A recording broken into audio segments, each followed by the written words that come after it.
Aménager les territoires ultramarins.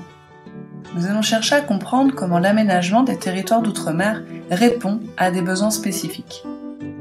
Tout d'abord, un territoire ultramarin est un territoire d'outre-mer éloigné de la métropole étant la partie européenne de la France.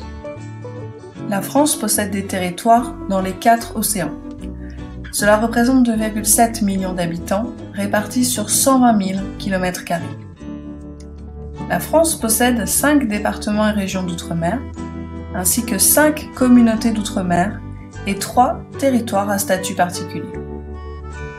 Dans les départements et régions d'outre-mer comme la Martinique ou la Réunion, les lois et les règlements de la métropole s'appliquent et ce sont des territoires particulièrement aidés par l'Union européenne dans le cadre des régions ultrapériphériques.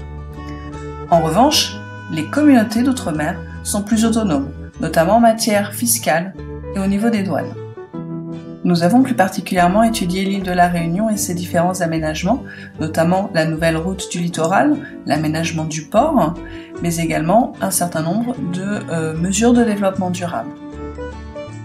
Deuxième partie, comment peut-on aménager les territoires ultramarins? Tout d'abord, il faut prendre en compte leurs atouts. Il semble assez évident que ce sont des lieux où le tourisme marche particulièrement, comme l'agriculture, notamment des produits tropicaux.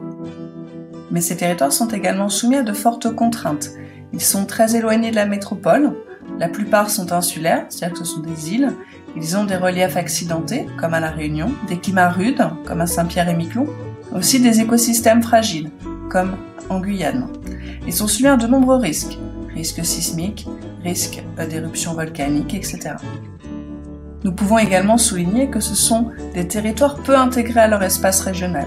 Ils échangent particulièrement avec la métropole et l'Union européenne alors qu'ils en sont très éloignés.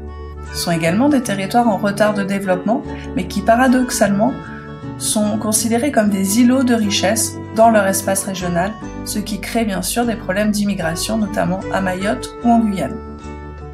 Pour aider ces territoires à rattraper leur retard, de nombreux projets d'aménagement favorisent le tourisme et le développement économique, notamment dans le domaine des transports. Pense à la nouvelle route du littoral ou au pont entre la Guyane et le Brésil. L'Union européenne donne également de nombreuses aides dans le cadre des régions ultrapériphériques. Enfin, de nombreux acteurs sont impliqués, de l'Union européenne à l'État français, en passant par les collectivités locales.